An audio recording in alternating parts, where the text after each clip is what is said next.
Muraho mwese turabakiriye kuri IBTV Rwanda, turabasuhuje cyane kandi turabakunda. Ni Muza Divine.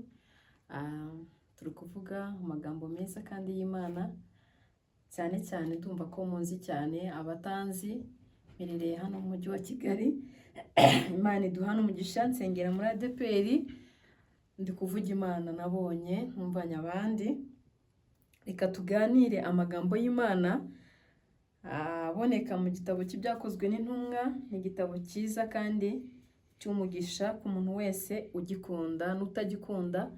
Uramutse ugikurikiranye, inkuru zirimo ni nziza kandi zakugirira umumaro mu gihe cy'urimo ndetse n'ikindi gihe kizaza. Reka dusome amagambo y'Imana aboneka mu gitabo cy'ibyakozwe n'intumwa, ibice 9 ku murongo waho wa 36. Byakozwe n'intumwa ibice 9 ku murongo waho wa 36. Haravuga ngo Petero azura Tabita. Kuri 36 haravuga ngo kandi Iyopa hari umugore umwigishwa witwaga Tabita, bisobanurwa ngo Doruka. Uwo mugore yagiraga imirimo myiza myinshi n'ubuntu bwinshi. Muri iyo minsi ararwara arapfa. Bamaze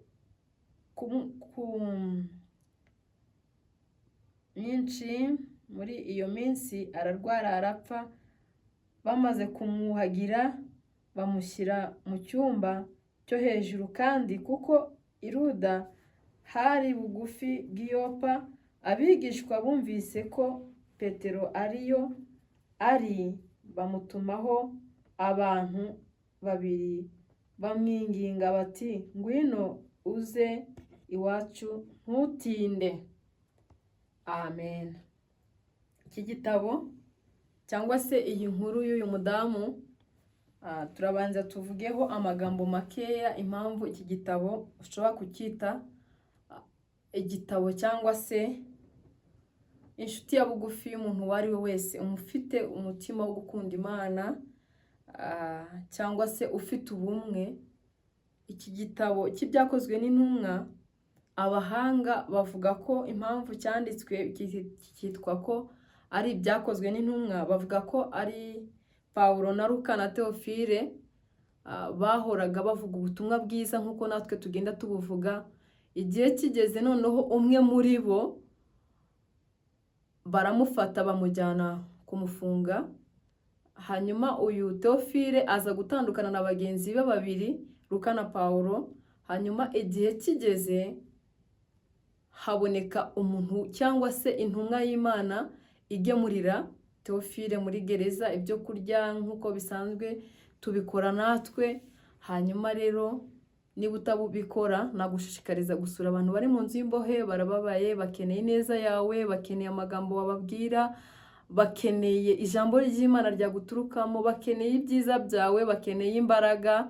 Hanyuma rero Theophile ubwo yari hariya afunzwe na leta y'Abaroma, hanyuma igihe kigeze rero aza kugira amatsiko yabo yasize. Aratekereza ngo ese Pawulo na Luka baracyanyibuka? Pawulo yari umuganga w'imibiri.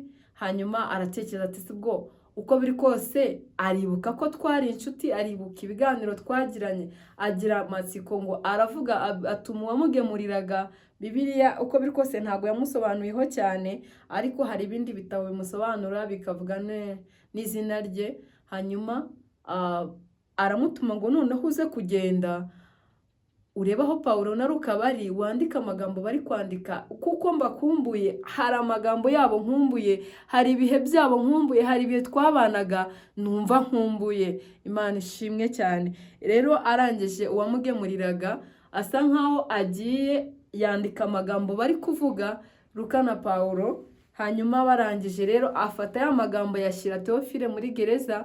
Ayabonye ngo amutera ubwuzu bwinshi. Ese inshuti zawe mwareranywe, abavandimwe mwatandukanye, uracyakumbura ibihe byiza mwagiranye? Nukuri nagushishikariza gukumbura ibihe by'inshuti zawe mwagiranye, nubwo ibihe byabatandukanyije ariko byari byiza cyane. Hanyuma ngo agira amatsiko, ngo abisomye ngo yumva umunezero uramufashe, ngo yumva yuzuye ubwuzu bwinshi, ngo afata amagambo nawe arandika. ngo amaze kwandika ngo aramubwira ngo noneho uze gushyira uru rwandiko ahari nabo bibuke ko nanjye nkiriho. Imana ishimwe cyane. Arangije ngo abashyira urwo rwandiko, ngo barusomye umunezero urabafata. Haleluya. ngo umunezero urabuzura, ibyiza byose bibazaho, ngo bibuka ibihe byabo ngo bya kera, ngo bibuka amagambo ya mbere. Ese uracyibuka gusenga? Nubwo ubutayu babukuyeho uracyakumbura amasengesho? Ese nubwo bakuyeho kugira neza, ibihe byagiye bikuraho ibihe byo kugira neza, uracyabikora? Uracyakumbura ineza yawe ya kera? Uracyakumbura ibihe by'abavandimwe? Ni ukuri, niba hari aho wahagaze ukanahagarara nabi, ongera ukumbura ibihe byawe bya kera n'inshuti zawe n'abavandimwe bawe ba kera, wongere ubagarure mu buzima bwawe. Niba ubona bikwiriye ko wabagarura, ongera ubakumbure. Imana ishimwe cyane. Ngo baranezerwa, ngo bamaze kunezerwa ngo baravuga ngo none se aya magambo ko ari yayandi twavugaga, ese none aya yo hepfo ko tubona ari Theophile wayanditse, dukora iki? Twakora iki ngo aya magambo tuyazigame atazagira ihungabana? Imana ishimwe. Ngo barayarinda, ngo bajya impaka cyane. Ngo bamaze kujya impaka, ngo baravuga ngo none se tuyite ayaruka cyangwa se tuyita Paulo, none se tuyita Theophile? Aya magambo ko ari twe twayavuze, dukora iki? Ngo babura izina ryo bakwita aya magambo.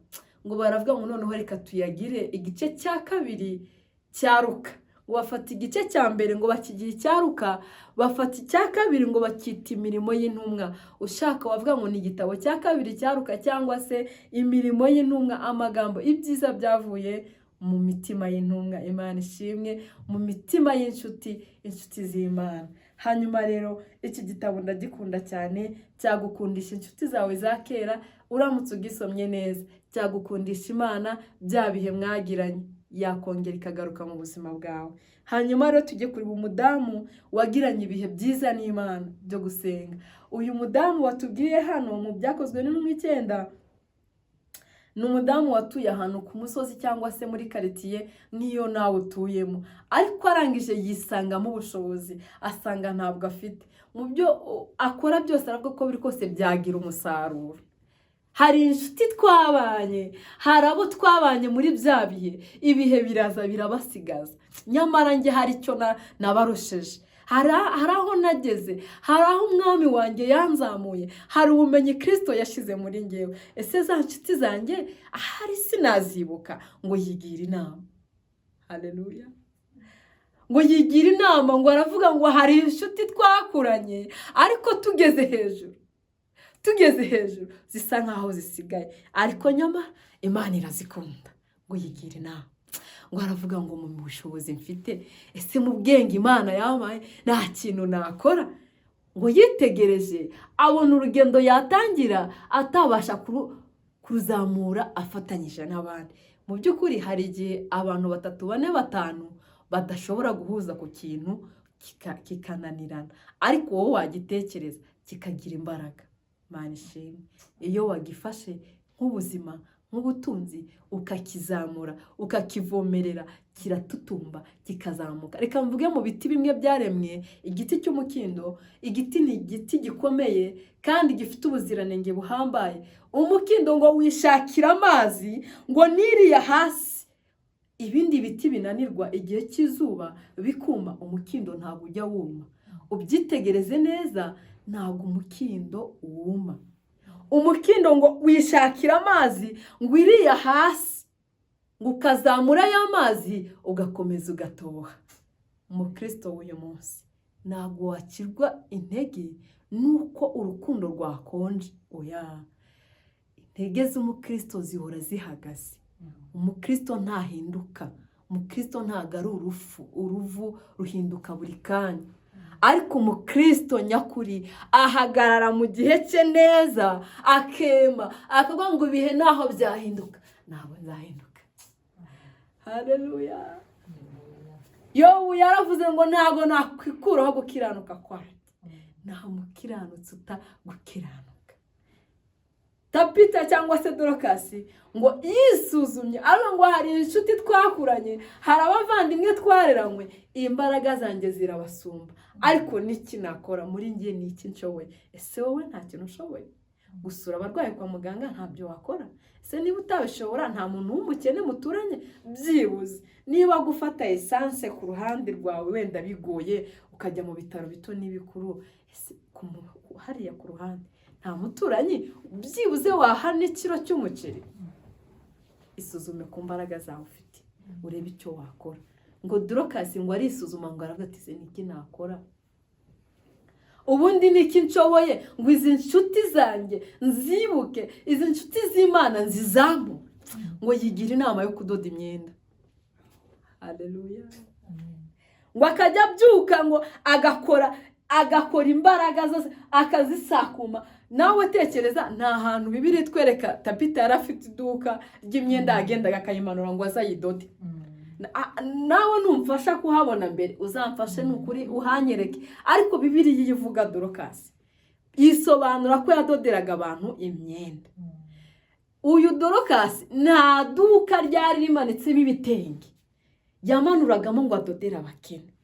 Ngewe namwibajije nsanga uyu mudamu yari akomeye.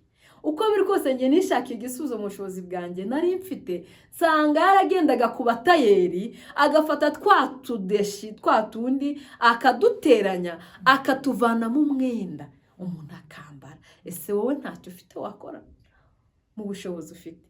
Ni ukuri iruhande rwawe nta kintu wakorera umuntu ukwegereye? Ese wowe ko abandi bajya mu bitaro ukabona bacometse ku byuma, ukabona abandi bamanitse amaguru, byibuze ko Imana yaguhaye imodoka wakwihanganye mu byibuze rimwe mu kwezi ukayiparika ukavuga ngo Uwiteka ndaguhimbaje pe, nanjye ngize umumaro imodoka wampaye ndayiparitse. Ese wenda nta modoka mfite, nta na moto ufite? Niba ufite moto wayiparitse ukagirira neza umuntu ubabaye uri muri gereza. Ko Pawulo na Teofile na Luka babaye inshuti, umwe akavamo akajya gufungwa, bagakomeza bagasabirana bagakumburana. Wowe urakibuka wawe uri muri gereza? Ese urakibuka wawe ubabaye? Nanga usanga we yarakoze icyaha. Nukuri tugarukira aho ngaho, twongere tugarure rwa rukundo rwa kera, twongere dufate Imana nk'ubuzima, tuyakire nk'ubutunzi bukomeye. Izongera kuduha ubutunzi bw'urukundo, kandi tuzakora ibyo tutabashaga gushyira mu buzima bwacu ngo tubitekereze nk'ibiriho. Nukuri ibi bintu bizarangira. Ibihe bya kera intumwa zasangiraga ibyazo bagakundana, ibyo bihe birarangira. Umuntu yagiraga ikibazo umugenzi we akumva agifite, byararangiye. Nukuri nawe ibyo ufite byarangira, kandi muri uko kurangira nawe wakenera abaguhumuriza. Ndakwingira ngira ngo ufate umwanya utekereze ku bushobozi ufite, ku muntu iruhande rwawe. Hari abari kuburara, hari abambaye ubusa, urinjira muri garderobe ukabona umwenda ufata, wabirinda ukara ugasanga inyama, imiceri, ibintu byose biratondetse. Wakwibutsa umukene umwe wenda, ukibuka umuntu umwe wenda, umwe ukavuga ati nanjye nkoze mu bushobozi Imana wampaye, nanjye umugisha. Haleluya.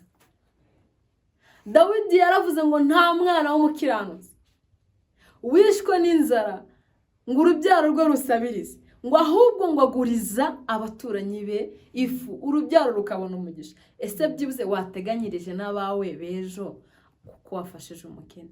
Ndakwinginze hamwe n'imbaraga z'Imana ngo zigushoboze kuruta ibyo nge ntagushoboza. Gusa nagusabaga kwibuka aho Imana yagukuye, ukabasha kuzamura bagenzi bawe nkuko Dorcas yakoze mu bushobozi afite, akagira umumaro mu gihe cye kugeza ubwo yapfuye. Urupfu rwe rugakora ku mitima y'abarushye n'abaremerewe, bakarira bakajya imbere y'Imana bagapfukama ngo tugarurire Dorcas wacu, tugarurire Tabita, tugarurire umumaro, tugarurire ubuzima, tugarurire. Mu by'ukuri Dorcas nta duka yari afite ry'imyenda, ariko yakoraga imbaraga ze zose kugira ngo akore iyo mirimo yose. Imana izaguhembera ibyo wakoze, kandi n'ukuri Imana izakugeza kure nugira icyo ukora mu byo yaguhaye. Reka dusenga Imana. Mana turagushimye, tugushimiye kugira neza ibihe byose.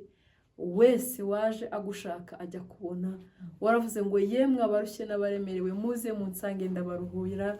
Nukuri turagushimiye kuduha iki kiganiro. Umuntu wese uzacyumva akagikurikirana, umuha umutima wo guhinduka, umuha umutima wo kurambura amaboko, umuvane muri buwate, umuvane mu kabari, umuvane mu bwiyemezi, umugarure imbere yawe, umushoboze. Kandi Uwiteka Imana Nyiringabo uhire imirimo y'amaboko ye. Waravuze ngo uzahira imirimo y'amaboko yacu.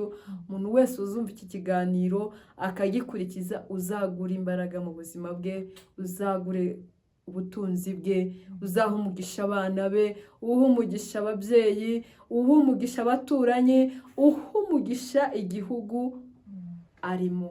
Turagushimiye kujya wumva cyane kuruta uko twe tuvuze, wowe uzi ibidukwiriye kuruta ibyo dutekereza. Reka ubiduhane n'abera bose, mu izina ryawe Yesu Kristo, amen.